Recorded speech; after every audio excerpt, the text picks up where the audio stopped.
It's 5 minutes past 3. You're listening to London's radio station. Danny Baker on BBC London 94.9.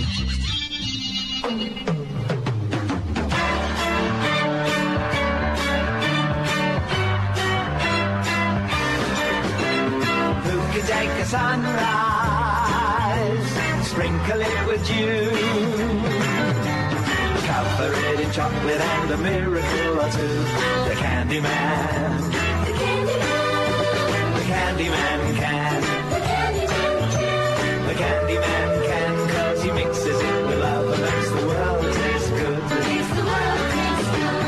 Who could take a rainbow? Good afternoon, everybody. The snails on the thorn, the larks on the wing, the rainbows around our shoulder, the hat on the side of our head, and everything being for the best in this best of all possible worlds, where every prospect pleases and only man is vile. The Candyman can. The Candyman can, 'cause he mixes it with love and makes the world taste good. Makes the world taste good. The Candyman makes everything he makes satisfying and delicious. Talk about your childhood wishes. You can even eat the dishes. Can take tomorrow, dip it in a dream, separate the sorrow and collect up all the dreams. Who, Balin? The Candyman. Thank you, Balin. Right on the money. The Candyman can.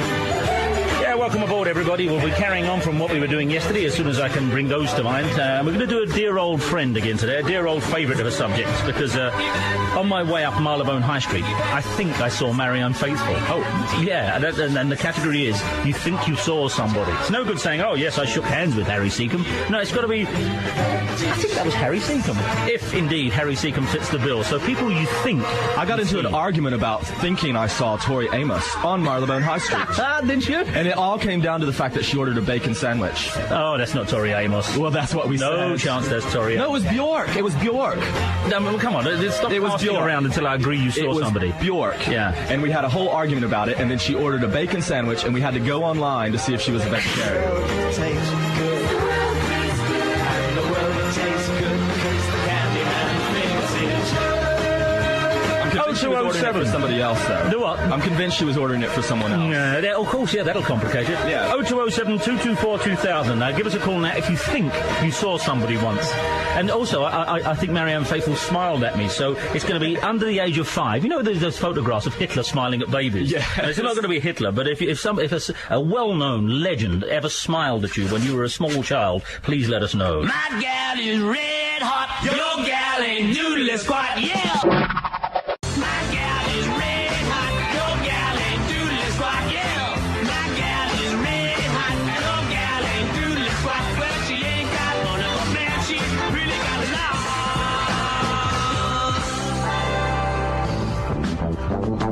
Bum runoff, and you never saw a little girl go and get on a pair of shoes quicker than that, because that's what is around the side of a pool. I'm afraid it may just be what's there. I don't know what to do with that. Yeah, I don't know what to do with that. We've got a couple of hours to fill up. I just throw it out there. That's fine. Anyway, who smiled at you when you were much, much younger, when you were a little kid? It wasn't Hitler, of course. It doesn't have to be a despot, by no means. We did all that yesterday. But, if you want to say Noel Coward smiled at you when you were 3, or indeed, inevitably we get the Beatles on board.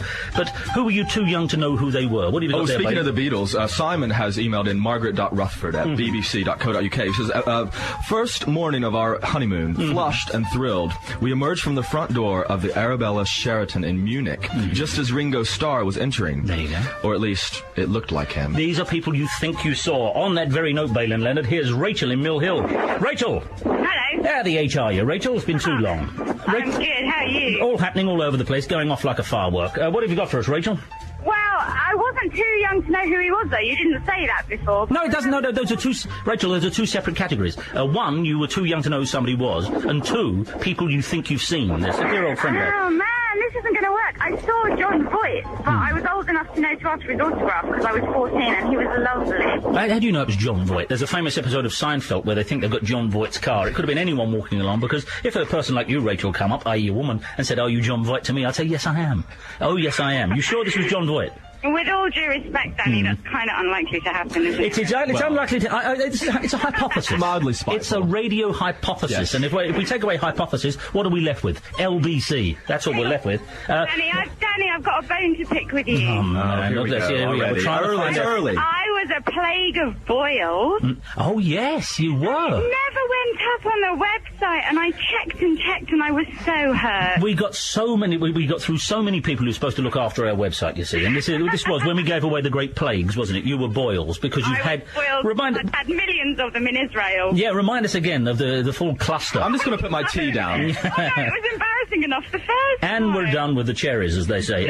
So go on, once more. Why did you... Because I was in Israel on my year off, and I got pretty much a plague of boils. Yes, you probably did. Between 10 and 15. And yet you weren't. Heights, and Well, it was all at absolute once. Agony. All at once. And you weren't prone to boils before that, were you? No, never had since.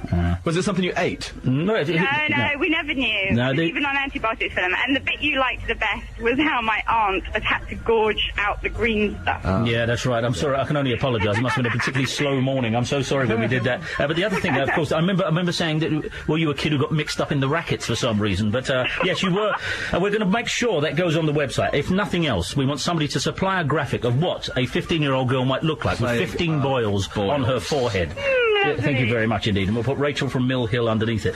Everything will, boils. a lot of people are saying trying to still do any other business from the old breakfast show. It will be done, and once we get, as I say, we landed here like a house in Oz last Monday, and we're going to get the Platinum Club up and running again, and the Grand Wazir will greet us. Oh, by the way, is it possible to get our former financial expert on the phone for like 1 minute today? Because the headline in the Evening Standard is that the BP are making £30 million profit a day. Clear profit every single day, which, even puts the BBC shenanigans in the shade. So I just want to get a yes or no, whether that's okay. I think I know what he's going to say. What you got there, Bailey? So this is Lenny. He says, Bruce Forsyth, coochie coochie cooed at my elder sister around 63, around Gunterson Road, and she stuck her tongue out at him. That's good. That's exactly what we're looking for. The coochie coochie coo thing. People who are famous that you met before you were old enough to know what was going And see, on. this happens as well. People that refuse to believe that you're not who they say you are. Oh, go on. He says, someone once refused to believe that my Uncle Ernie was not Jasper Carrot. Thought he was just being starry, says Polly in Olympia. You know the story of the... she's a tramp, and she lives in Charlotte Street. Who, Polly? No, Polly's beyond reproach. But there's a crackhead, there's a trampess, and she's around. She thinks I'm Russell Grant, and every time I come around the corner... Russell Grant? Oh, yeah, many times I've had that. But she particularly she won't have it, and she keeps saying, go on, tell me what I am, tell me what I am. Have you ever told her? Please. So, I'll remember what we were doing yesterday in a moment, but mainly today I definitely want to be doing people who were too young to realise who they were, but they smiled at you when you were shorter, when you were shorter. Back when you were shorter. Paul McCartney.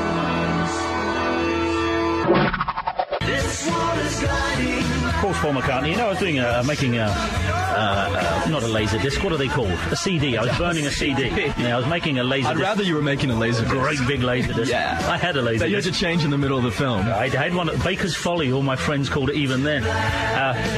And I was making a CD, and I thought, I'll call it Lennon and McCartney and alternate the tracks, you see, from their solo careers. Well, you run out of John Lennon's pretty quick, I've got to tell you. Even if you allow for, a cut-off date of December 1980 for the pair of them. McCartney made so many more records than Lennon, and Lennon gets all of the gravy. But there's a pretty middle-ranking McCartney there, and it's all good. Good afternoon, everybody. The thing we were doing yesterday I forgot, which is eponymous things. People who have drunk champagne in champagne. Oh, We right. had someone who had nougat in, in Hazelnut. No, where did they heat it?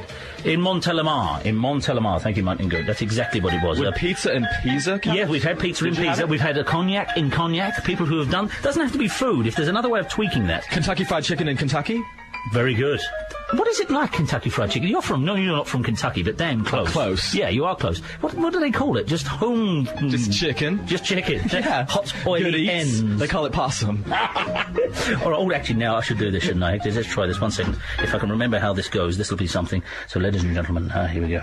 Uh-oh. Now we're going to cross to the Sarawak coast. We're sitting on a pile of silken cushions and wearing a tassel hat and reading the afternoon editions of the Sarawak Clary. Harold Courier. Clary, the Clary is a Harold Courier and Clary. Is the world's leading financial expert, Mr. David Quo. Good afternoon, David. Good afternoon, David. Good afternoon, how are you? Listen, I've got to tell you, could you please speak in English for us, because at the moment, we are broadcasting to London, we are not a local station. David Quo, is that you? Good morning, Well, it was worth a shot, wasn't it? It was. There it is. In that sense, we have spoken once again to him. He's not getting £1 for that lousy performance. No, I should think not. No, we'll try and get him back again later on. It's his own I think fault. that's his lot. I think he's trying to speak through one of those sort of voice changer things. You know those megaphones? I used to have one of those. Yes. He was trying to be amusing, and the thing is, you should never try. You can't try. It's, at the end of Right Said Fred, when he says the trouble with Fred is he's too hasty, and you never get anywhere if you're too hasty, and that's David there. Right Said Fred. Now, there's something that hasn't been said on a radio in quite some time. I interviewed them during their second album. Did they wear their shirts? Yeah, they did. They were good people. I quite like those anyway. So that's all we're getting at David. We're not even going to try to attempt to get him back, but I trust it was a heartwarming moment. That's enough of him. It's expected him out and go. We don't want him anymore. It is so typical though that after begging to come back on the air here, does he do the morning show still? Does he? That's theft. That's theft. He's ours. He belongs to us, David Quo. But that was the first meeting of us. And you called me then. dirty right out of the shower. Listen, I think I saw Keith Allen. We're doing our old friend of the subject, people you think you've seen again. He gave me some abuse in a traffic jam, but he thinks it was Keith Allen. Or, it could be a generic look there. Here's Tom Baker laughed at me when I was 7 from Andrew. Honestly, smiled at and is different than laughed at. That's all good, as long as you were acknowledged by a leading celebrity when you were too young to realise perhaps the gravity of the moment. What you got there, buddy? David Croydon thinks he saw Anton Rogers in A Little Chef. Mm-hmm, that's pretty good. And Mike thinks he saw Damon Albarn in a Barcelona airport in '96. I said that's possible there. Mike says that he must have been 8 or 9 in Portugal, and Cliff Richard and Jack Smethurst. Yeah, he thinks he saw it. He says not together, though, he'd like to point out. See, this I don't know. Jackie in Surbiton says, I promise, I have just seen Camilla Parker Bowles in the Waitrose here.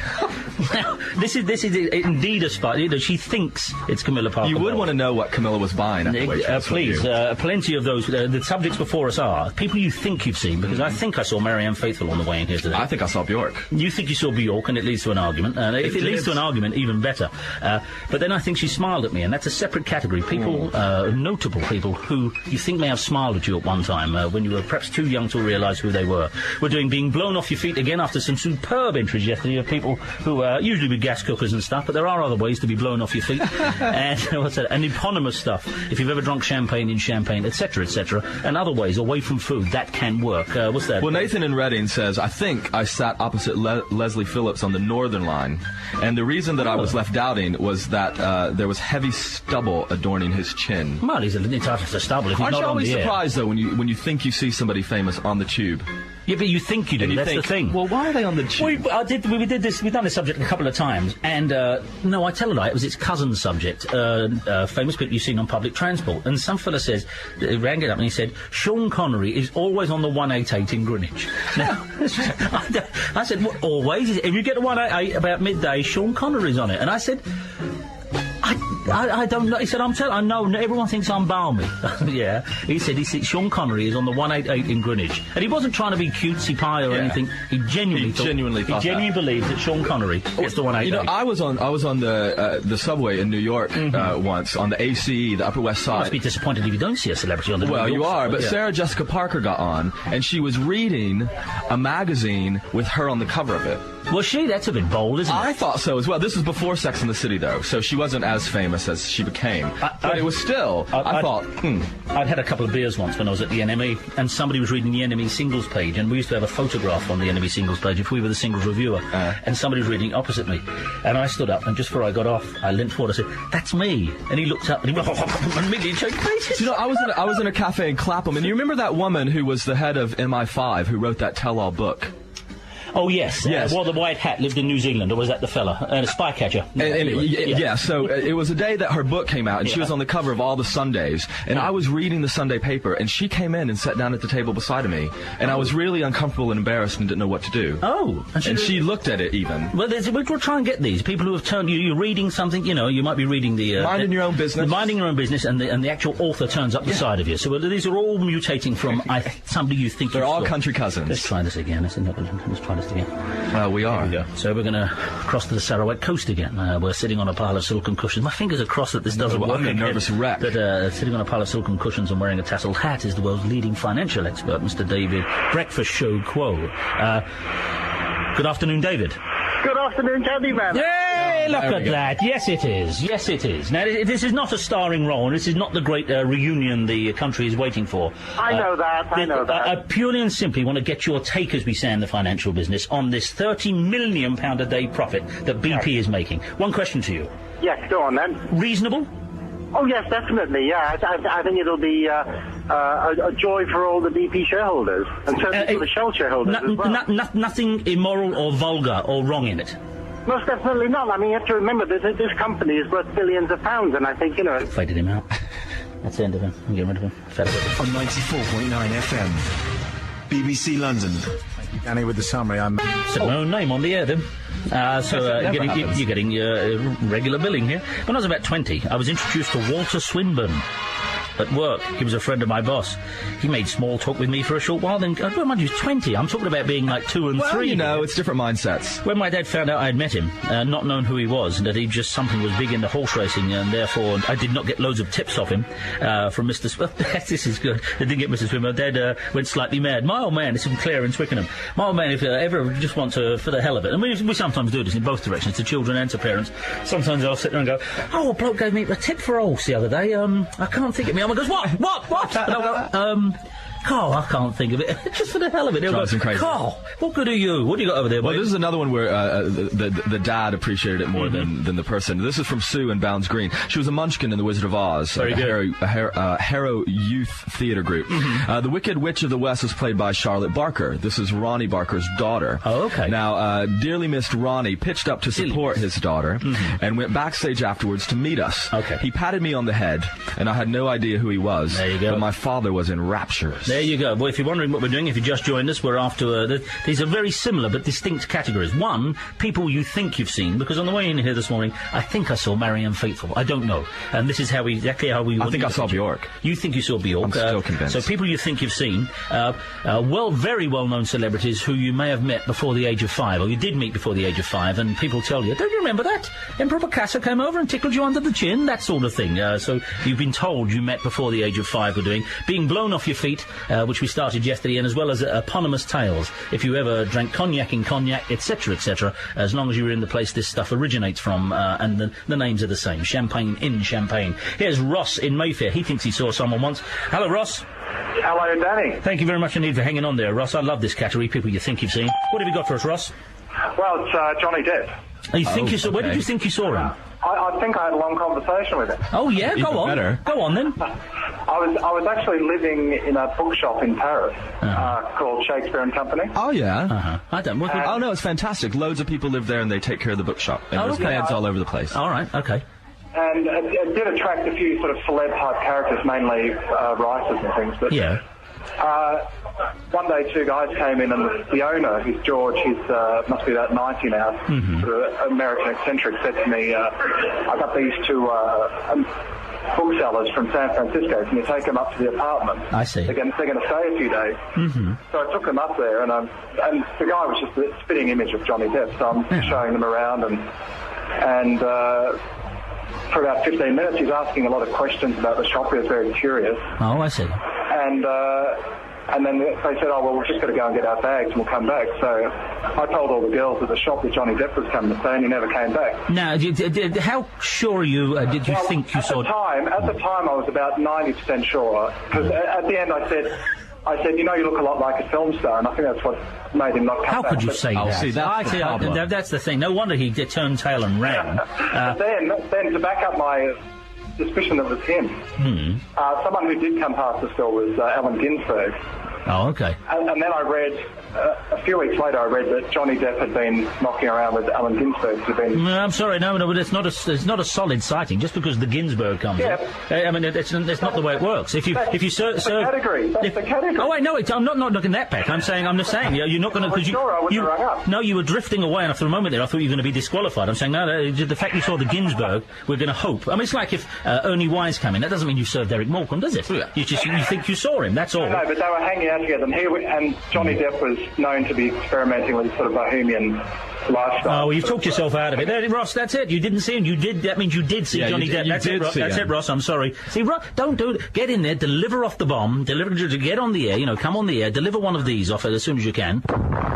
And get out of here, because otherwise you find yourself saying, well, actually I did, and he signed an autograph for me, and the whole thing... He took a picture Then the whole thing becomes pointless. So Mark in Camden thinks that Michael... This one's laden with lots of things. Okay. Mark in Camden, Michael Caine winked at me in a branch of Robert Dyer. This is good. Celebrities who have smiled, winked, or laughed at. Now, I'm not sure if it was him. Not a lot of people know this, but he was quite short. Yeah, if he hadn't put not a lot of people know that, it would have been a perfect... Robert Dyer's wink. There's all sorts of things. That's again. These are just a gnats away from being all the same subject, but they're not. No. And no conversations, please. These are going to be well-known people, either politicians or otherwise, who have winked, smiled, or laughed at you. People you met before the age of 5, and people you think you saw. Sweet silver angels over the sea. Matthew in Brentwood says he thinks he saw Madonna driving around in her car with a music number plate. I don't think she'd do that. I think that was maybe a drag queen. I think it may have been, yeah. It's somebody who likes to pretend they're Madonna driving around in a music number plate, I think. I saw a huge armour-plated Rolls-Royce just coming down Marylebone High Street with the number armour-plated? Yeah, it was armour-plated. This car was like the Ant Hill mob's car. And it was armour-plated, and it had the number plate Robbie. Now, we're not going to get into all of that, number plates and all that. But as much as I don't like to rubberneck, I had to just look at his own. The thing is with Robbie Williams... Squint. The thing is with Robbie Williams, when I used to do the Sunday show here, Robbie Williams used to be in the pub across the road and we stopped going in there because he was such a nuisance. This is during his dark days, during his down period, as they say. But he used to be over there, and he used to line up shots of Sambuca for us all over the pub, and we used to walk in there, and after a while we said, we can't go over there again. He used to sit there, cutting a lonely figure, serving us all drinks. And for a while we said, we'll have to start using the Rising Sun because Robbie Williams is going to be bothering us. Change pubs because of Robbie Williams. I know, but that's a true story. Well, Madonna uses our bicycle park out back. Don't best my Robbie Williams story. It's a good story, that Robbie Williams. I'm sorry. Now you're going to top it. Stop calling, you're Lord Hee-Haw, by the way. Yes, I'm aware. Here comes Michael in Golders Green. Michael, what have you got for us? Michael, good morning. Oh, no, this one, isn't it? Sorry about that. Yeah, good morning, Michael. Play the form. Years ago, I saw Marlon Brando. The category is you think you saw, isn't it? Oh, yeah, well, I think I saw it. Okay, yeah, you think you saw Marlon Brando. Where? Ramsgate, the cafeteria at the Hoverpool. Wait there for 1 sec. Don't go away. At the Hoverpool? At the Hoverpool, Marlon Brando. Ramsgate. No. What, just looked like him, did he? No, it was actually him. Don't disqualify him. What do you mean it was... No, hang on. He was eating a cheese sandwich with... Hang on, wait, don't go anywhere. I think what we can do with this one, what's his name, this Michael Ingold, this troublemaker, is like the previous caller talked himself out of the category. We've got to talk this fella into it. We're coming back to him. What was he doing? How comes at such close quarters to Marlon Brando you could observe the contents of his sandwich? How comes? Well, because my girlfriend at the time just went over and had a chat with him, because she was at the time reading Godfather. and what did she do? She got him to sign, not the book though, which crazily I said, you should have got him to sign your book. Yeah. He just signed a serviette, a piece of paper, like a tissue. Did he actually board any of the ferries? Sorry? Did he board any of the hovercrafts or ferries? I don't know whether he didn't like flying or whatever it was, but she was chatting to him, and he was getting on the old hovercraft to go to France. When was this? Oh, I couldn't tell you. I mean, Are you sure? Yeah, which phase was he in with his body? Well, 100% sure. It was definitely him. I didn't go up and chat, but I could hear him, and I was observing from just a few feet away, you know? Yeah, and so there it is. Run me through. You and the girlfriend are standing a few feet away from it. Did you nudge her, or did she nudge you?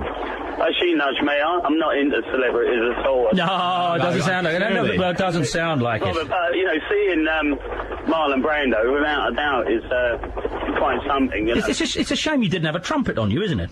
Yeah. You could have gone up behind him and...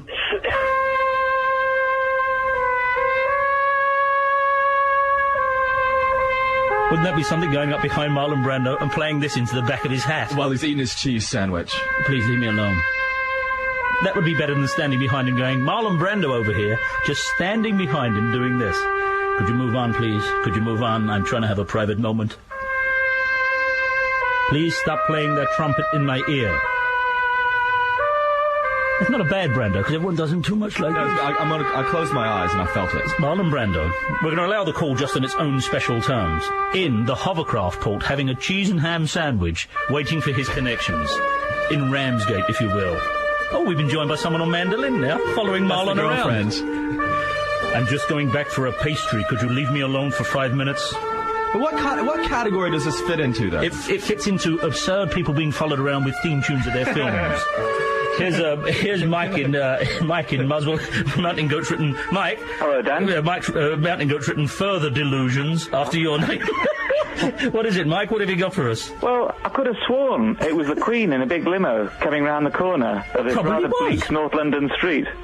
It probably was, because the only time I have ever seen the Queen, she was in Trundledge Road, SE8, and I went to get an Evening Standard one night about 20 to 5, and she'd been down opening the Woolwich, the thing at Woolwich there, the Thames Barrier.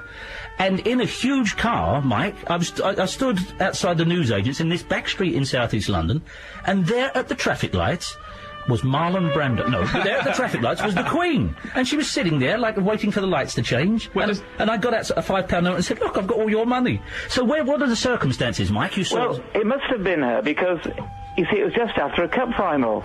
Southampton had beaten Man United, unfortunately, in 1976, and she got away early after handing out the jug. You see, everyone's talking themselves out the category now. You don't enter the category here, because it's got to be people you thought you've seen. All right, I've got a better one then. Go on. Okay. 1980, driving down Sunset Boulevard, and somebody said, as another car drew alongside us at the lights, look, there's John Travolta. Ooh. Now, my driving's bad enough at the best of times. Yeah. And I wasn't about to chuck away my collision damage waiver. But I didn't bother looking round. Surely Travolta would have been in a plane. He travels everywhere by plane because he's a pilot and likes everyone to know that. Yes, but he likes hamburgers too, and, you know, he's probably just nipping up to the local McDonald's or something. What do you make of our previous caller? Do you think that was Marlon Brando in the in the Ramsgate with the cheese sandwich? With the cheese sandwich in the Ramsgate hovercraft office? I think it's so bizarre it probably was. No, let's have a word from Marlon while we're here. Just a little. I hardly said a word to my wife until I said yes to a divorce. He comes in. We will just sit through Apocalypse Now for an hour and a half till he comes in, but I think it'll be worth it, don't you? When I was there, all I could think of was getting back into the jungle. Oh, I really want to watch Apocalypse Now. You know Porky Pig was up for that role, you know that? No. You know Porky Pig originally auditioned for Marlon Brando's role in Apocalypse Now. Do you have a field recording? I've got the actual demo that the Porky Pig, ladies and gentlemen, Porky Pig as Kurtz in Francis Ford Coppola's Apocalypse Now. Everything I saw told me that Kurtz had gone insane. The place was full of bodies. North Vietnamese, Viet Cong, Cambodians.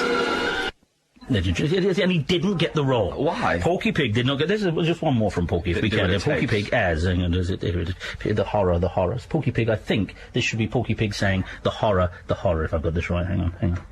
No, that's the same one. Hang on. Porky Pig saying the horror. Here it is. Ladies and gentlemen, Porky Pig as Marlon Brando in Apocalypse Now. Here we go. Horror.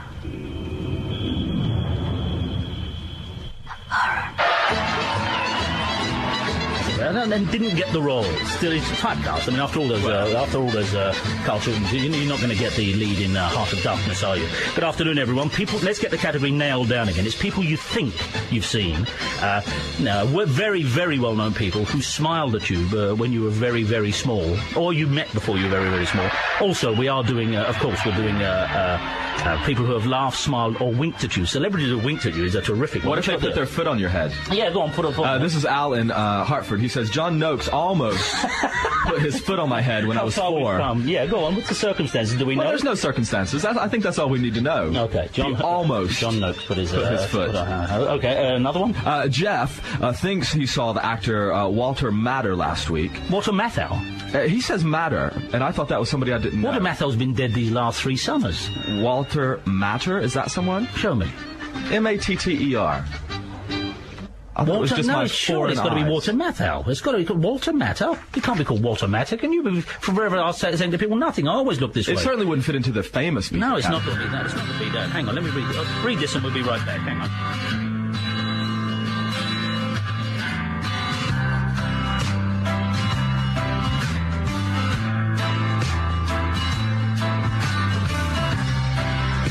Walter Matter,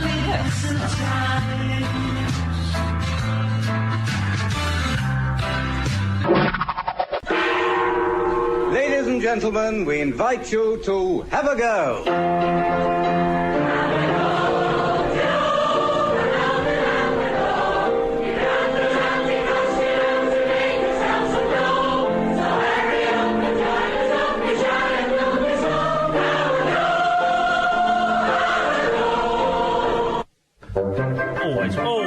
Always worth the old have a go, and that's what we invite you to do.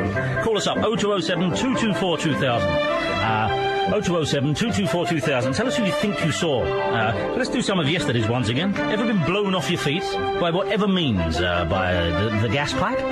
Certainly by the elements? Just people who have been blown off their feet. We had a fella yesterday, Balin. Yeah. And the elements got hold of him, and he was literally put on his head, but in a stream, and he couldn't get back up, and the wind was keeping him there, and it was only his brother was there to yank him back out of the water. He was over 6 foot, but it turned him upside down and dunked his head in it. Plunked him right in there. Dunked him right in there. Here's Lindsay in Sutton. But good morning, Lindsay. Hello, Danny. Glad to have you back, mate. The place was going to wreck and ruin without you. Do you know what? You took the words right out of my mouth. But I always think king across the water is a hubristic phrase, particularly if said by oneself. Lindsay, what have you got?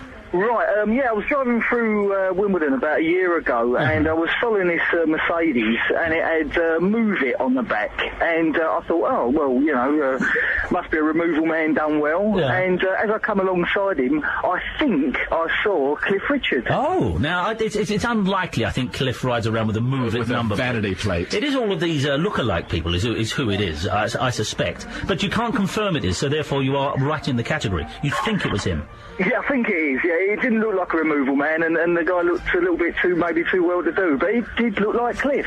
Too well-to-do? Sir Cliff Richard, too well? How much more to-do do you want? But I suppose so, Lindsay. Yes, if you saw somebody, if you think you saw Cliff Richard, that is certainly added to our list. Thank you very much indeed, Lindsay.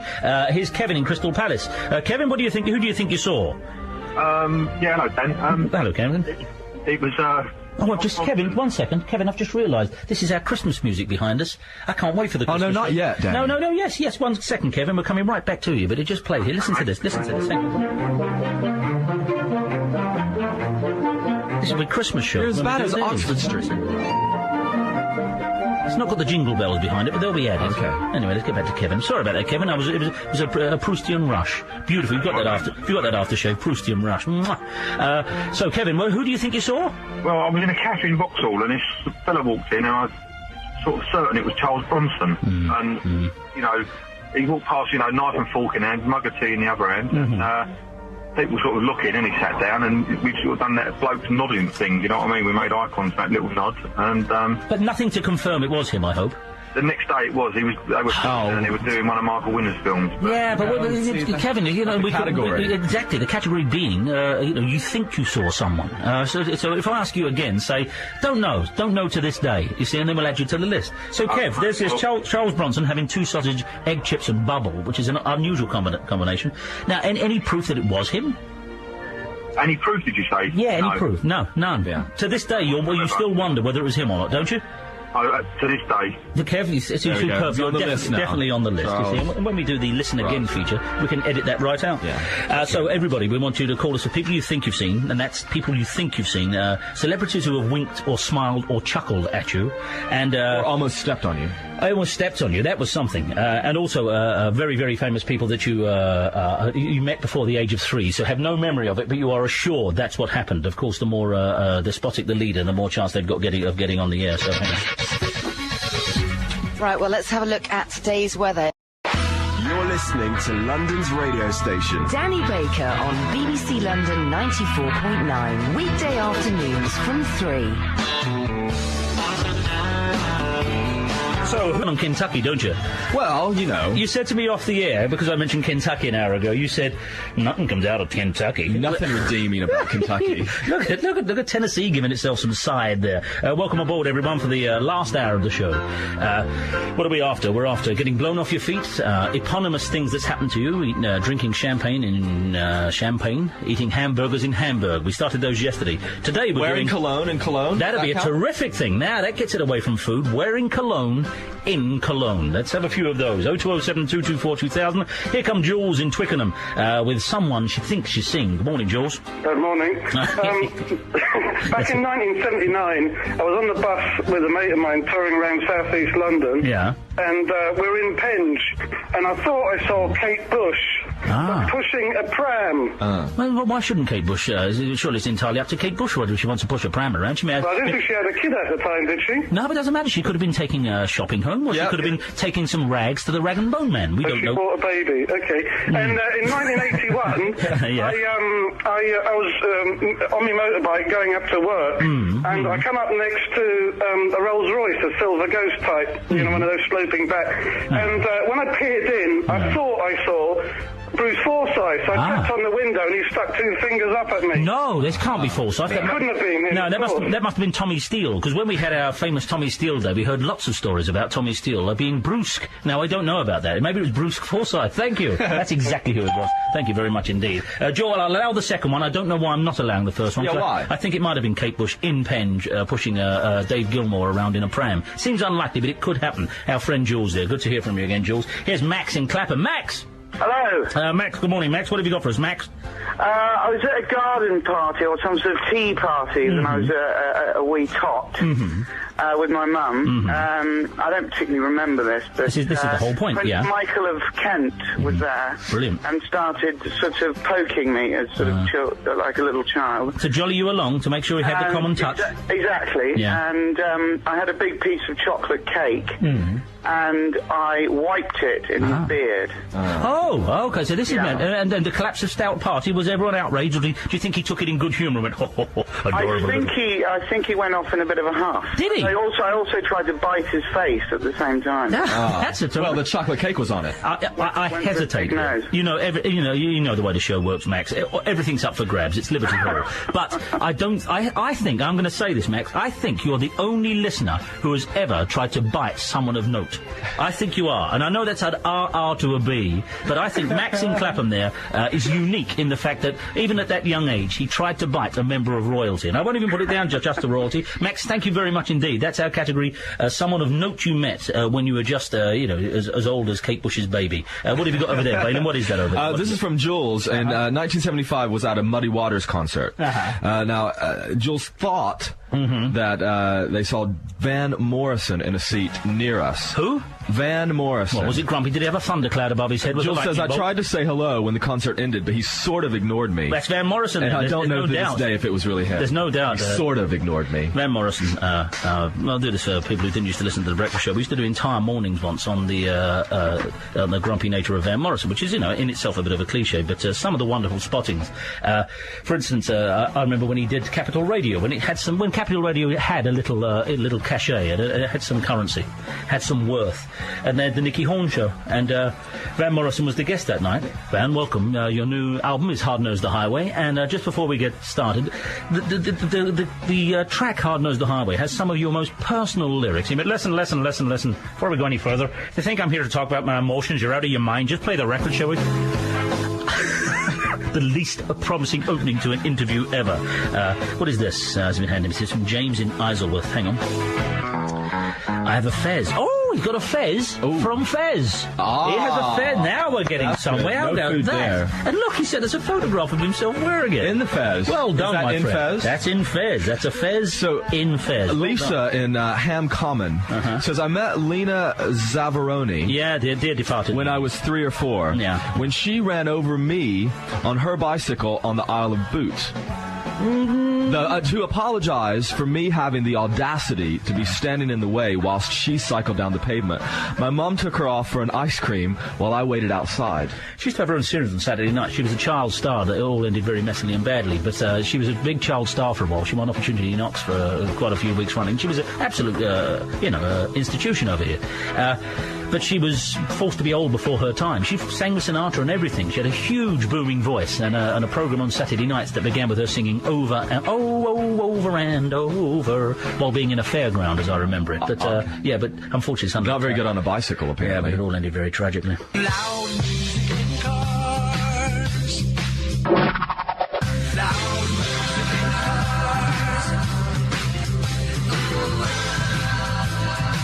Oh, no, I don't have to play this. Let's play another record.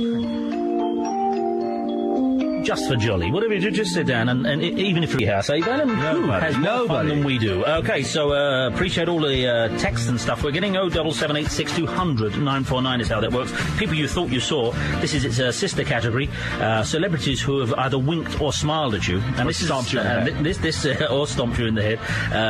Jane Daniel gets in touch and says when she was 7-ish, she saw John Pertwee, and John Pertwee looked across at her and smiled and winked. Oh. That's all we want. Beautiful. Perfect realisation. Well, John Cleese laughed and winked at Scott in Holborn when he was 7. No, it was a surprise. We don't want any other verbal contact, but as long as you looked across to someone and they went... I hope you all got that. It's like in Close Encounters of the Third Kind, when they're all waiting on the road towards the beginning of the film for the aliens to turn up. The little boy looks across at some old hayseed, some old yokel, probably a relative of yours. Yeah, cousin. And he looks back and goes... And that's a wink. You know, that's it. So some celebrities do wink back. Here's Michael in Mitcham. Michael. Hello, Danny. Thank you for hanging on there, Michael, for what might have been a million years. Michael, who do you think you saw once? Marilyn Monroe. Okay. And when was this? About 5 years ago? No, this is Hot Summer's Day, 1979. I was 14 years old. We were playing football on Wandsworth Common. And we were all playing, and then one of us said, "Who's that over there?" And this woman walked by, and she was beautiful, and we all stopped. And we ran over to the road, and she crossed the road. All the cars stopped. Men were, looking out their windows, and she walked down the road and disappeared into a house. Now, do you think this is some kind of wraith or phantom? Some say spectre? I'm 41 years old now. I'll never forget it. I don't know what it was. All I know, it was Marilyn Monroe, and she walked across Wandsworth Common, across Bellevue Road, and into a house. And see, the thing is, how do we feel about seeing Marilyn Monroe in 1979, Balen? What do we think about that? I mean, because there's an element of this, isn't there? There's a bit of that. Yeah, it kind of creeps me out. It does creep you out a bit, but then again, some people might say even somewhat. I'm open to that. I'm open to it. Some 17 years after her demise, having seen Marilyn Monroe, you might have a bit of that going on. One as well. might. She stopped the traffic. I'll bet she stopped the traffic. If nothing, the terrible smell. I should imagine the smell stopped the clocks as well. She stopped us playing football. It was amazing. You don't think it was some old drag queen on her way home? No, this was Marilyn. It was Marilyn. It stopped. We stopped playing football. Are you given to things the like traffic stopped. Everyone looked. Yeah. Not only did they look, but a little of that as well, I'd have thought. It's Marilyn Monroe, run for your life. Like, when she's walking in Niagara. It was like that. In what? In that film, Niagara. When excellent choice of Monroe film. Yeah. Niagara, yes. But now, let's hit the nail on the head here. I'm no Paxman, but occasionally I have to ask the right question. She'd been dead 20 years. What do you put that down to? I don't know. The world is full of mysteries. It is. Oh, there we go. That's enough. That's enough. Okay, then the world is full of mysteries. The world is full of mysteries. Okay. The drag queen. I can't believe it. These footballers, they were looking at me like, and they really thought I was Marilyn. I've never been happier. Honestly, I've got one image from my life. It was that morning. I've been up like 9 hours. You should have seen me. I look closer to like Agnes Moorehead, but they thought I were Marilyn. Realness. And they were real men, proper guys. Here comes Ruth in Greenwich now. Ruth. Hi, Dan. Ruth, what are you... How can somebody see Marilyn Monroe in 1979? Danny, we're open to it. Please. Ruth and I aren't. No, absolutely not. No, I wish I could find... I couldn't get quickly enough my Mad music together, but otherwise... mind you, I haven't heard... Yeah, I know. I started to say Ruth may have seen, you know... It's someone who smiled at Ruth. Dead. Who have you got, Ruth? Who smiled at you? Last Thursday, Dan, I was smiled at by Lord David Putnam and Rowan Williams. Well, why did they smile at you? I mean, not that, you know, you go around smiling at people these days. They slap lawsuits on you for harassment. Why did they both smile at you in the same day? They were in the same place. I was singing at a concert for Lord Thomas of Gresford and the Baroness June Walmsley, who sing in my choir. This is getting more and more rarefied as we carry on. It's bizarre, isn't it? And I had a very small solo part, and in my very small solo part, they beamed at me. Oh, beamed? So not just you're building this up. Grinning. No winking, though, I take it. No, I didn't detect any winking, particularly not from the Archbishop. No, I'd like to have done, but. And so, give us again. Who are the two people? The David Putnam and Rowan Williams, the Archbishop of Oh, I see. Well, does it do for the Archbishop to go around beaming at women? Well, I think when you're singing, it's okay. It was all very. There was a symphony orchestra between us. I know, but the symphony orchestra or not, if the Archbishop of Canterbury beams at a woman, there is always going to be an element of. Just an element of it. He's a man, Danny. He's a man. Well, what? You think that the cloth means nothing? Well, as I said... I'll leave that to you. If I could feign the glandular transition, I'd settle for taking the veil. Thank you, everyone. So we're after who... people have blown off their feet. I'm sorry, I don't know why on earth I said that. So Rachel says that Bono was at Heathrow Airport a few years ago. Well, see, this was the problem. I don't even know if I should be reading this out, because Rachel says, I saw Bono. Well, that's no good. She doesn't say, I think I saw. That's no good. It's got to be people you thought you saw. What about the Marilyn Monroe call? What do you think? I'd burn some sage. I think that sound effect is a little heavy-handed, if I might say so. So, yeah. Jim in Battersea says, Fanny Cradock smiled at me when I was at the Ideal Home Expo sometime in the 70s, because I got separated from my parents, and I wandered into one of her cookery demos. You're aware of Fanny Cradock's legend. She was a fantastic presenter, and there's all kinds of... Now everyone thinks, we're so sophisticated and so far removed from the old style of presenting. But Fanny Cradock was a whirlwind of a presenter. The first ever to, bully cameramen on, never mind your Marilyn Monroe. There's your icon. Never mind your dead Marilyn Monroe. Absolutely. Fanny Cradock used to look across. So, David, are you going to stay over there, or are you going to come and film this? She used to say, this is 1958 and stuff, and she did live performances in Earl's Court. She was an absolute icon and a treasure. And now she's only remembered, through one off-colour, not true joke, because of her name, yeah. But otherwise, if you ever get a chance to see Fanny Cradock performing, she was something. So to be smiled at by Fanny Cradock is something in my book. What else? Dermot in Kentish Town saw a Chihuahua in Chihuahua. Oh, that's great. That's good. Now we're getting somewhere. Yesterday it was all food. Today we're in Cologne Yeah. We've had buying a Fez in Fez and a Chihuahua in Chihuahua. I dare say that's the only place that a Chihuahua is appropriate. But would you be cowed by it? As I say, if when people are in Tequila, they must feel so touristy to go up to the bar and say, would do. I'll have a shot of tequila, and the barman goes, okay. He'd love to serve a gin and tonic one time, wouldn't he? Okay, so here we go. What do we got here? Oh, really? I'll get the music ready then. Carry on. Balen, give me one more, because I've got this is a piece of music. It's been too long since we played, yeah. He says, I could have sworn I saw Clark Gable in Allied Carpets in the late 70s. Oh, stop it now. The people are just trying to juxtapose. He was after an earthly Paisley. They are just trying to juxtapose here. Sounds like Vic Reeves' Big Night Out, and I won't have it. All right. Because the truth is better then. If you really do think you've seen someone one time, just because I came in here today and I really thought I was seeing, not Maria Mathieu, who was it? It was... Walter Mathieu. No, not Walter Mathieu. No, it was Clark, it was Cassie McGowan. It was a woman. Yes, it was a former lover of the Rolling Stones. What is it? So that'll be Bridget Bard. No. Oh, hang on one second. Hang on. Marianne Faithfull. That's the one. Marianne Faithfull. It wasn't Bjork. I thought I saw Marianne Faithfull on the way in today, and so we are asking you, who do you think you have seen? I don't want to do this until I find dangerously into people that you have seen. Yeah, we're not having that. Well, there's nothing in that. Also, people who have smiled and winked at you, people of note, when you were a baby, who did you get introduced to? Like you see these photos of babies being dandled by Hitler, and there's something chilling in that, but it doesn't have to be Hitler, of course. But we're asking you all of those things. They're all kind of related. And there's also another one. Thank you, Mountain anecdote I keep forgetting, which is living the cliche. Tell us why. Now, Valen, if you don't mind, and I might have to bring back this music again for this, because this is so cheesy. It is. It's so cliche. There we go. It is so... but I'm big enough to bring it up. You're big enough to bring it up. I'm good on you. So here we go. So I would like to preface it by saying that I really like the biography channel. Yeah. So last night, nothing to do, and I found myself living the cliche. Yeah. In that I was laying on my bed, watching a 2-hour documentary. On Liza Minnelli. Yes, you were. Now you're a gay man, and you're watching a 2-hour documentary on Every Liza. time there was an advert break, I kept saying, and I don't even like her that much, but I was fascinated. I've never been to your apartment.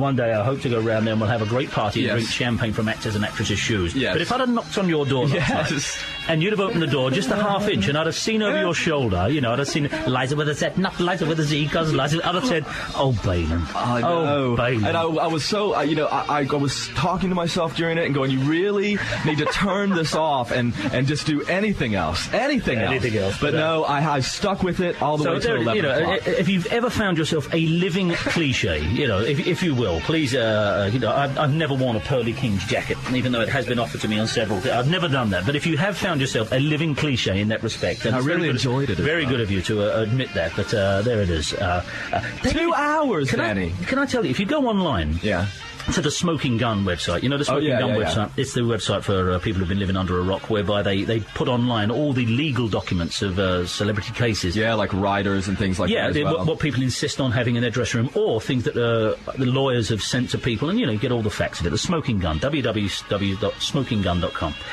It has there the divorce papers from Liza and David Guest. Oh, yeah. David Guest's autograph it's even pointed out, it says, stick with this, it's not too juicy, but it is the most peculiar autograph at the end of it. And you go to page 5, and David Guest writes David, and then takes the stick on the last D of David and goes up and extends it into the air about 8 inches. And then, with Guest, he does the same with the T. Just like a weed growing up the page. That's how he signs his name. David Guest. Well, I found out last night that he was obsessed with celebrity. Okay, why? Why would that be? Well, Liza said so. Okay. well, an hour 45 in. While whacking over the head with the heel of her shoe, would that be it? Okay, so when we come back, we'll be asking you what celebrity you met, tickled you under the chin, etc., etc. On 94.9 FM. BBC London. Thank you, Danny. With the summary, I'm Max Rush. And look at the quality of this fluffy bathroom mat. Start me the bidding at... Nope. Wayne and Jamie are now on pint number 14. No. Jeff, I'm sorry. You're not the only dentist I'm in love with. No. Good morning. Welcome to BBC London, 94.9. Yes. Ken, I'll disallow the blonde on blonde, but I'm allowing they should stop inventing taps. From now on, the channel hopping stops at Sky Channel 902. John O'Coleman, the lovely Joanne Good, slightly manic but having a lovely Monday. BBC London 94.9, now available on Sky Channel 902. The height of sophistication. How will you be listening? Man, now we're getting somewhere. Oh, wow. Now we're getting somewhere. We've done this will be our 7th show of mine since the return, and now we're getting somewhere. This eponymous thing, Yeah. Chihuahua in Chihuahua. Yeah, Chihuahua in Chihuahua, Champagne in Champagne. Apart from all the other things we've got going, but this it's their own Jules sent this through. She's eating Muscat grapes in Muscat. But let me find it. Give us one from over there, and I will knock your socks off with the next one. It is such a brilliant. Okay, so this is from Helen in Hampton. She says, when my twin sons, who are now 30, were 3, the Queen came to Hampton to open a new housing estate. Whip it through, because this one's brilliant. Yeah, and then basically the Queen was walking down, stopped to speak to her sons. She reckons it's because they were both identical twins and they had an eye patch on their national health glasses. Oh, okay. So that's the kids, this is children meeting celebrities before they knew what was going on. Here we go. All right, go ahead. I'll tell you what I'm going to do. I'll build in order. I don't care what Janet in Abingdon's got to say to us. It's not as good as what I've got in my hand here. With all due respect there, my friend. Yeah, she wants to come on now. You've been working with Jono too long, and we can sail past that sort of thing. It embarrasses us round here. It embarrasses us. It's I can't believe I said that. You did. That's nothing gets it to Gary's goofs. Janet, what have you got for us? I'm sorry you had to hear that. Janet? I do apologise. Hello, Janet, go on. A friend and I went to a dance in Oxford. Ah, yes. Okay. And we were dancing near the stage. Oh, let me imagine it. Let me imagine that. Here we go. There you go, dancing, whirling around you and your friend, yeah. And the drummer looked at me and he winked. Who was the drummer? Well, I thought it was Ringo Starr. That's a superb 2-in-1. So you think Ringo Starr once winked at you? That's drummers do wink. It's the only kind of mannerism I believe they think that counts as foreplay, I think, to a drummer. How long ago was this, Janet, if you don't mind me asking? Oh, it was about a year after they started. It probably was. It probably was. And then had you didn't come across, as they say. You never went out with the drummer, did you? No. We once had a call from somebody who went to the Pictures with Paul McCartney in the early days, and no reason to disbelieve it. But he brought along Eric Burdon. And Eric Burdon was the gooseberry. And we asked if anyone's ever had a very famous gooseberry, and we couldn't find any others. So, you may have had a lucky escape there. But do you think that, for another twist of fate, you could have married into the Beatles, Janet? Is that what you believe? No, I don't think so. Oh, come on. A wink, a nod is as good as a wink to a Ringo Starr. That's a commitment. I'm not that easy. But it's Ringo Starr. I mean, it's not like the drummer in the Hollies who had a bald head and used to put a hat on it from 1968 onwards. No, I fancied John Lennon. Even so, you're a step closer. I don't know who you ended up with. I mean, are you in a long relationship now? No. But have you ever been in a long relationship? Yes. No, well, there you are, you see. And whenever you get into a row with that person, or did get into a row with that person, surely you said, don't know what you're looking so smug at, I could have been off with Ringo Starr. Now, that's being armed for life. Yeah, well, that's it. Thank you, Janet. I hope I've made you good and bitter. Celebrity gooseberries. Celebrity gooseberries. My flatmate went on a date the other night. Yeah. And the celebrity gooseberry that was brought along... David Guest. Craig David. Was it? Yes. Oh, we'll hear more about that, and more about your torturous private life. Now we know you sit indoors and watch Liza Minnelli. Am I the only one leaving cliches? Let me play a record for you, Balin. Thank you. This is for Balin Leonard and his partner. Don't tell me not to live, just sit and putter. What? Indeed. And who was doing the performance during that? Not you. Not me, I'll tell you that much. You betcha. That lip quiver was amazing. I know where every laugh, every tremble is it. Get me my heart of drama. You've got to do it like that, you see. So me and Martin Short are the best at that. Although I must say, as soon as it kicked in, Balin looked across and said, well, I'd have preferred Miss Marmalstein. Well, that's for the cognoscente. We've got a whole bunch of stuff, and this is what I was referring to earlier on when I said it won't match up to what I've got in my hand. This is absolutely sometimes you throw them out, and we do mentally grade every call and every text we get, and they're all good, but some stand H and S above the others. This is Matt. And this is, we're doing I've drunk champagne in champagne, I've worn cologne in cologne. Somebody had fairs in fairs. Have you got Marks ate cheddar in cheddar. How about this? Matt waited in a queue in Q8. Yes! He's waited in a queue in Q8. Now it starts to metamorphose. That is great. He also says someone else has driven a Ferrari in Ferrera, but that's, now we're starting to get to just things you've done in places that sound like the thing you've done in places. Can we move it on from there? He's waited in a queue in Q8. We're going to write our own Dr. Seuss book before we're finished here. We're writing Dr. Seuss. What have you done that sounds a bit like the place you did it in? What's there, baby? So this is from Tony. This is people you thought you saw, famous people you thought you saw. He says, I thought I saw George Michael walk past me outside a Bob Dylan concert at Wembley in the 90s. He says, after all this time, I now realize that it couldn't have been him because he had a girl on each arm. Well, see, I reckon it could have been him. What does that disclose? What's that? Well, I think, he's saying that why would... Dylan's notorious swordsman, as I believe the phrase runs. He said, absolutely, I know... No, this is George Michael that he's questioning. Oh. I thought you meant... You just did an entire lip sync of Barbra Streisand, and you didn't get that. No, I'm sorry. I only heard Dylan. Of course, I then switch off to everything else. No, Dylan would have been walking out with two girls. No, that's what George might have done. Well, every video he had in the 90s was filled with supermodels, wasn't it? Or beards. Or beards. Or indeed beards. But, he still could have had... He could have done. You've got several female friends. I do. I can flank myself with them. I'm LeMay. Oh, well, then that'll stop all the gossip. Liza's my friend now. Yes, of course. Your best friend in London runs the most, one of the most successful gay industry clubs in the world, and you sit at home watching Liza Minnelli.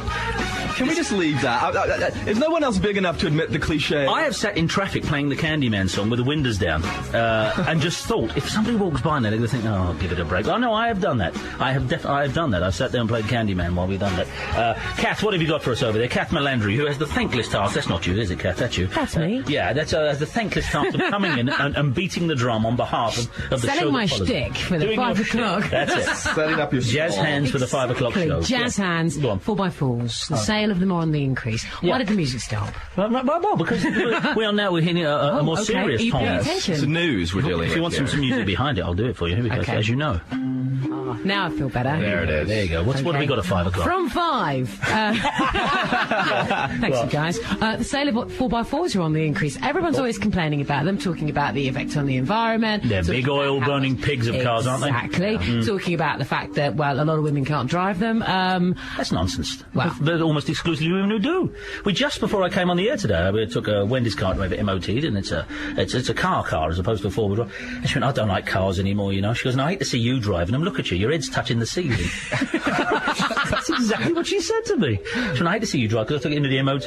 Because she folks won't take me seriously, she says. And she went, look at you, I hate to see you driving that. Your head touches the ceiling. She's getting a 4x4 next, even though... Well, there you go. We want to know why, because apparently right across Europe, the sales of them have slumped. Okay, well, all right. But we want to know why. Why are more people buying them in London? Is it because it's a bit difficult to drive because we have to fight back against the bendy buses one way or the other, which, as we know, play accordion music as they go around. Very true. What else? And Very also quick, trying to kill me as they turn round corners when I'm on my scooter. Go on, one quick one. I've got free licence fees for over 65s as opposed to over 75s. What do you think? Let's not do that. Let's keep the licence fee where it belongs, paying the presenters. Paying us. Shows. That's what I like to think. On 94.9 FM, this is BBC London. Today's weather. Jules Wilson, BBC London 94.9.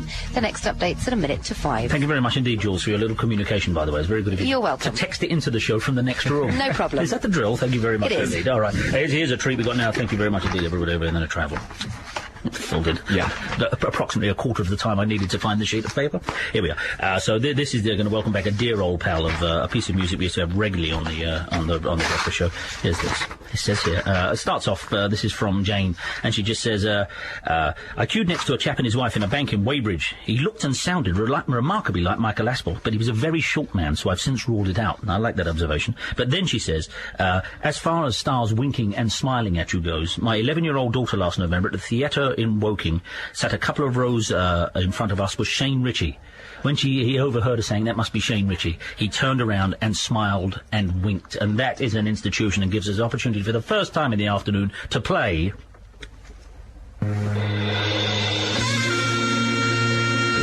Ladies and gentlemen, live on GMTV, Mr. Shane Ritchie doing a version of Stevie Wonder's What I Gotta Do, which in English I believe is What Have I Got to Do. Here we go.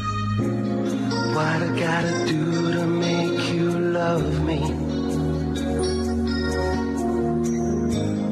What I gotta do? I know, Elton John. Listen to the gap he puts in the word strikes. Why do I do when lightning strikes me? That's it there. I mean, it's a one-syllable word with a gap in it. Ladies and gentlemen, Mr. Shane Ritchie, just a little more. See, Shane, when he sings, he can't help it. He drifts into the mid-Atlantic. And he's singing a song by Elton John, which is already way out in the mid-Atlantic. Elton John being the worst criminal of doing the mid-Atlantic thing, with it's a little bit funnier. And Shane compounds the... when it's all over. I remind you, he's from, West London, Shane. I remind you. Seems to be the hardest word. And this exchange here. So sad. It's a sad situation. Sounds like Inspector Clouseau almost, doesn't it? Here's David in Croydon. David, who do you think you saw once? Labby Sifri. Yeah, okay, now that's, it could be a tangential spotting that. I mean, while it's not somebody who immediately leaps out, it might take you about 100 yards past to think, I think that was Labby Sifri. What are the circumstances? Well, the circumstances were, Dan, I was 15 years of age, working as a shelf stacker in Waitrose, Berkhamsted. Yeah. And there I was doing my provisions, butter, cheese, what have you. coloured chap standing next to me. Yeah. Looked up, looked vaguely familiar, thought it was Labby Sifri, mentioned it to somebody else, and said, yeah, you could be right. And that's all you know. Yeah. And that's all. I can tell you. And that's all you know. It could have been. And that's beautifully put, because there it is. You know, that's all you want to do is say to someone as they leave, was that Labby Sifri? And providing they're, not under 50, they might have confirmed or denied it. That could have been Labby Sifri. So there it is, the perfect example of someone who it's not worth getting excited about too much in the first place. And he thinks he saw them. What you got over there, Balaam? So John in Guildford thinks he saw Yoko Ono in Sydney. Do you know what? I used to be such a champion of Yoko Ono. Yeah, I've gone on my head about Why? it. Because she should belt up. She tried to divorce John Lennon from the Beatles, and she never ever. She always says, "I think with John, he was just in his boys' club." This wasn't a boys' club; it was the Beatles. Yoko, shut up. Stop putting statues up of John on his own. There's a wonderful piece from David Hepworth in the New Word magazine where he has that photo of John Lennon. She just unveiled the other week in London, and he says, "Yoko, just John's standing there on his own. Yoko, what's wrong with this picture?" And he's absolutely right. Yes, we all know that you had, but John did most of his best work before he met you, Yoko, and that's a fact. And I like Yoko Ono, but all she does now is make out she invented John Lennon. She invented John, and John, I got him away from this boys' club. It was the Beatles, Yoko, and I'm afraid, it very much does put you in the shade, and you did spoil it, and give Ireland back to the Irish, give Lapland back to the Laps, give China back to the Chinese, and Yoko back to the Japs. That is an about turn, Dan. It is, but I'm fed up of her being John Lennon.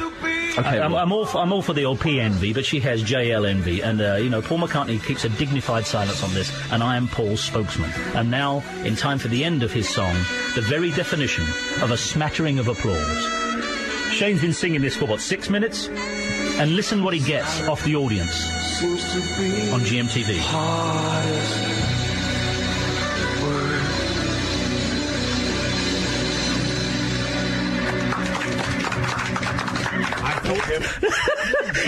It's like a bunch of nudists sitting down on a cold bench, wasn't it? That wasn't a round of applause at all. What have you got there, Balaam Leonard? So in addition to Yoko Ono, which kicked that off, John in Guildford also, when he was 7, Jimmy Savile smiled and winked at him because he was doing one of his marathon runs.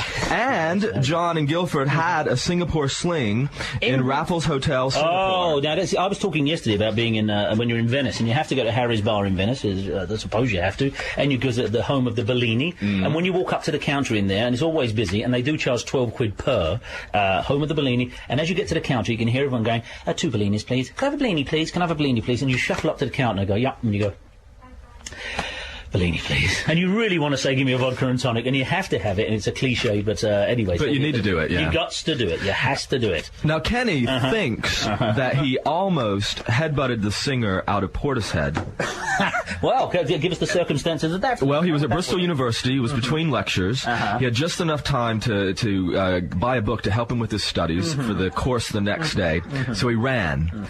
He bombed out of the university, into the bookshop, bought a book, and ran out again. Into a group of people who were queuing for the bus outside. All right. There is where he thinks he almost headbutted the singer out of Portishead. Now, this is you can, of course, take these categories as they stand, which makes him slim and put flesh upon the bones, like saying, not only do I think I saw a celebrity, but I think I may have wounded them. We already had a celebrity doing the other way round. Somebody thinks. Who was it trod on their head? Somebody stepped on their head. Hold on. Somebody stepped on someone's head. Go to our piles of research. Okay, we'll do that. Here comes Paul in Staines. Sorry to keep you hanging on there, Paul. Paul, what have you got for us, Paul? Good morning. Many years ago, a close friend and I were sure that we saw Kenny Rogers driving a camper van in Feltham. Now, this, again, it's very picaresque and is a juxtaposing of the mundane, the camper van, and Kenny Rogers. And the strangest thing was next to him, sitting on the passenger seat, was a German Shepherd. What, really? Okay. A German Shepherd. Well, and I can't help it. I'm going to do it. I'm going to say, he was saying, where are all this ship coming from? Oh, it was actually a great big... Okay. An Alsatian, sorry. It's an Alsatian, okay. Yes. And why would that be peculiar? Well, it was one of those big American-type camper vans. Yeah. And also the man was of silvery hair. There's a lot of people who look like Kenny. With the beard. To be honest. Yeah. He's very distinctive. Did his chicken restaurants make it over here? He's not. He looks a bit like, who's the, Max Clifford? If Max Clifford grew a beard. There's lots of people. Yeah, there's lots of people like that. What one lesson, Paul, did Kenny tell us? Teach us that's still true today as when he sang it. You've got to know when to hold 'em, you've got to know when to fold 'em. Well done, my friend, exactly. Thank you very much indeed. That'll be Paul in Saints. He thinks he's what? John Noakes. John Noakes trod on somebody's head, that's right. So here comes Andy in Morden. And there's always an Andy. Andy, what have you got for us, my friend? Yeah, good morning, Danny. Good morning to you, there's a pound. Yeah, go on, what have you got? I saw Billy Ocean in the branch of the NatWest Bank in Sunningdale in Berkshire. Yeah. You think? Now, you think you saw him? Yeah, I think I saw him. I think I saw him. Yes, it's no good. It's no good saying you did see him. Did he wink or laugh at you? Well, he was in disguise because he was wearing a flat cap and had long grey dreadlocks. That's not Billy Ocean, then, is it? I know he retired because he made so much money after that film he did the theme music for, When the Going Gets Tough and all of that. He made so much money. He's almost as rich as Chris Clifford. Dreadlocks? No, he's not got dreadlocks. But in a pub... It could be a dreadlocks attached to a novelty hat. No, there is a little of that. Perhaps we're paying too much attention to the call, which he failed anyway when saying, I saw Billy Ocean. Yeah, there is no such category. So you saw this Rolls Royce with the vanity plate that said Robbie. Robbie today. Well, armour-plated Rolls Royce. Yeah, well, Ian in Canary Wharf has emailed in, and he says, I saw that armour-plated Rolls Royce a few weeks back with the number plate Robbie. He says, I saw the guy getting out of it, and it looked like Robbie Fowler. Oh, okay. All right, there it is. And that makes a bit more sense. Robbie Fowler. Yeah, a footballer would go around in that. Robbie Williams, as we know, you can find in most of the pubs around here any old day of the week. Do you know what? We're nearly done. Already? I know, we're nearly done. That's it. You know, it's the shortest show on the daytime schedule. In every sense. It's like a whiff of gunpowder. Boom! And away it goes. But tomorrow, these all start up again. All the categories. Think about them. Mutate them. And remember, the best we've had on the eponymous front, somebody was in a queue in Q8. Hang on, what's this? Shirley in Camberwell. Please let it be a cliche. My husband... no, you seem to be the only one. My husband and I work at an entertainment venue. One day, leaving work, my husband gave a group of girls an evil look, as if to say, stop clogging up the doorways and get out to leave. And he pushed them out of his way. See, I knew there was going to be a famous bunch of girls. I knew this. It's Spice Girls, right? Yeah. But you can always tell, with all due disrespect, Shirley, you can always tell a poor autobiography. Not that this is a poor autobiography. It's a perfectly reasonable observation of pushing the Spice Girls out the way, which may be a category we'll do tomorrow. I haven't pushed the Spice Girls out of the story. You're only doing 2 a week. Now stop it. Anyway, in Donovan's autobiography, they tell those stories. One day I walked into the studio and a kid was sitting there, blue eyes, and I didn't think he had much talent. You think, get on with it. Who was it? When people keep the name of the subject of the conversation to the end, you know they're not born writers. You should start by saying, my husband wants to push the Spice Girls out the way, and then tell the story. But Shirley's an old-time correspondent of ours. She will take that in good grace, I suspect. Unlike the grace this way I just gave it to her. And I think that's your lot. Let's try this.